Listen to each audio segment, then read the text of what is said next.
ইরানের উত্তর পূর্বাঞ্চলীয় শহর মাশহাদের একটি ধর্মীয় পরিবারে ১৯৩৯ সালের ১৯ এপ্রিল জন্ম হয়েছিল আলী খামেনির। ৮ ভাই বোনের মধ্যে তিনি ছিলেন দ্বিতীয়। তার বাবা সৈয়দ জওয়াদ খামেনি ছিলেন স্থানীয়ভাবে সুপরিচিত একজন শিয়া পণ্ডিত। মা খাদিজে মির্দামাদিও একজন ধার্মিক নারী ছিলেন।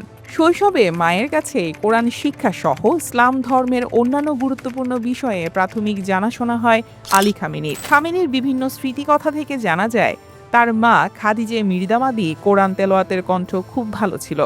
তিনি এটাও উল্লেখ করেছেন যে শৈশবে তার চরিত্র গঠনে মায়ের ভূমিকা ছিল অত্যন্ত গুরুত্বপূর্ণ। আলী খামেনির বয়স যখন ৪ বছর তখন বড় ভাই মোহাম্মদের সঙ্গে তিনি স্থানীয় একটি মক্তবে যাওয়া শুরু করেন। নিজের স্মৃতিকথায় খামেনি বলেছেন, তিনি মক্তবের শিক্ষককে ভয় পেতেন, কারণ ওই শিক্ষক প্রতি শনিবার শিক্ষার্থীদের সারিবদ্ধভাবে দাঁড় করিয়ে মাথা থেকে পা পর্যন্ত পেটাতেন। খামেনির শৈশব কেটেছে অভাবের সংসারে। দারিদ্র্যের বর্ণনা দিতে গিয়ে তিনি স্মৃতিকথায় উল্লেখ করেছেন যে ছোটবেলায় তাকে ও তার পরিবারের অন্য সদস্যদের মাঝে মধ্যেই ক্ষুধার্ত অবস্থায় ঘুমাতে যেতে হতো। এছাড়া মলিন ও পুরনো পোশাকের জন্য শৈশবে খামেনিকে তার মাদ্রাসার সহপাঠীরা প্রায় কটাক্ষ করত। এ নিয়ে মাঝে মধ্যে তাদের সঙ্গে ঝগড়া বিবাদও লেগে যেত। স্মৃতিকথায় খামেনি উল্লেখ করেছেন, ছোটবেলায় তার একজোড়া ফিতাওয়ালা জুতার খুব শখ ছিল।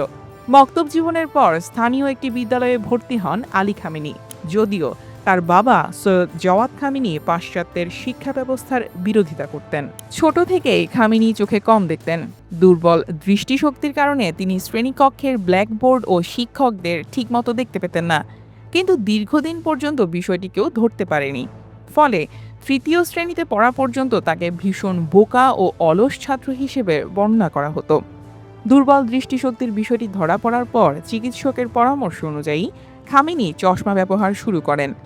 এরপর তিনি লেখাপড়ায় নিজের উজ্জ্বল প্রতিভার স্বাক্ষর রাখতে শুরু করেন এবং এক পর্যায়ে বিদ্যালয়ের শীর্ষ মেধাবী শিক্ষার্থীদের একজন হয়ে ওঠেন।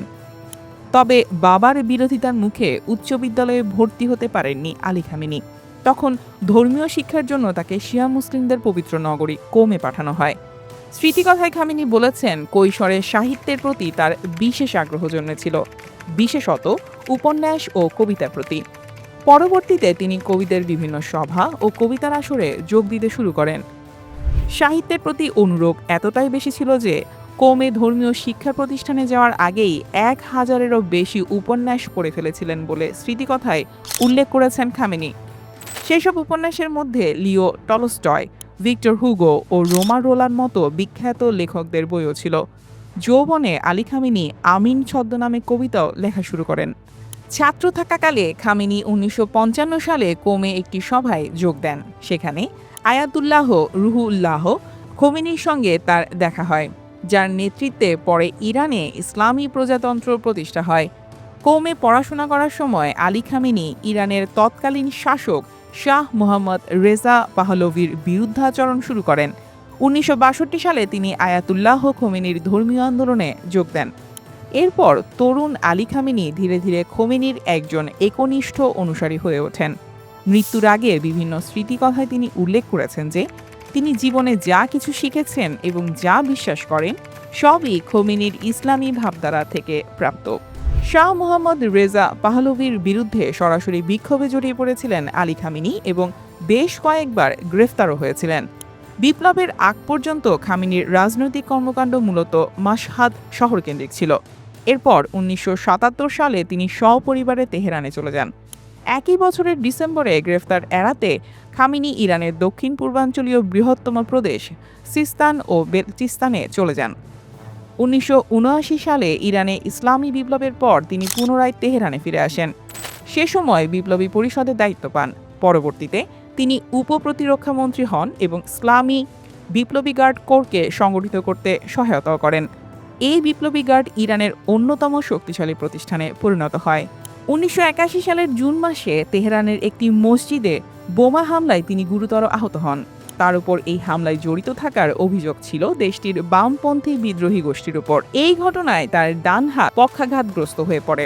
২ মাস পর একই বিদ্রোহী গোষ্ঠী ইরানের প্রেসিডেন্ট মোহাম্মদ আলী রাজাইকে হত্যা করে। রাজাইয়ের মৃত্যুর পর তার উত্তরসূরি হিসেবে আলী খামেনি ইরানের প্রেসিডেন্ট নির্বাচিত হন। 8 বছর ধরে আনুষ্ঠানিক এই পদে অধিষ্ঠিত ছিলেন তিনি। ওই সময় তিনি তৎকালীন প্রধানমন্ত্রী মীর হোসেইন মুসাভির সঙ্গে নানা মতবিরোধে জড়ান, কারণ তিনি মনে করতেন মুসাভি ইরানের ব্যবস্থায় অতিরিক্ত সংস্কার আনতে চাইছেন। 1989 সালের জুনে খোমেনির মৃত্যুর পর আলী খামেনিকে নতুন সর্বোচ্চ নেতা নির্বাচিত করা হয়, যদিও তিনি সংবিধানে নির্ধারিত শিয়া ধর্মগুরুদের মধ্যে প্রয়োজনীয় পদমর্যাদা বা গ্র্যান্ড আয়াতুল্লাহ উপাধি অর্জন করতে পারেনি। পরে ইরানের সংবিধানে সংশোধন আনা হয়। সংশোধনীতে বলা হয়েছিল যে সর্বোচ্চ নেতাকে ইসলামী পাণ্ডিত্য অর্জন করতে হবে এবং আলী খামেনি নির্বাচিত হতে পারবেন। পরে রাতারাতি তাকে হোজ্জাতুল ইসলাম থেকে আয়াতুল্লাহ পদে উন্নীত করা হয়েছিল। ইরানের সংবিধানে তখন আরও একটি পরিবর্তন আনা হয়। প্রধানমন্ত্রী পদ বাতিল করা হয় এবং প্রেসিডেন্টের হাতে অধিক ক্ষমতা অর্পণ করা হয়। নিজের শাসনামলে আয়াতুল্লাহ আলী খামেনি বর্তমান প্রেসিডেন্ট মাসুদ পেজেশকিয়ান সহ 6 জন প্রেসিডেন্ট পেয়েছেন।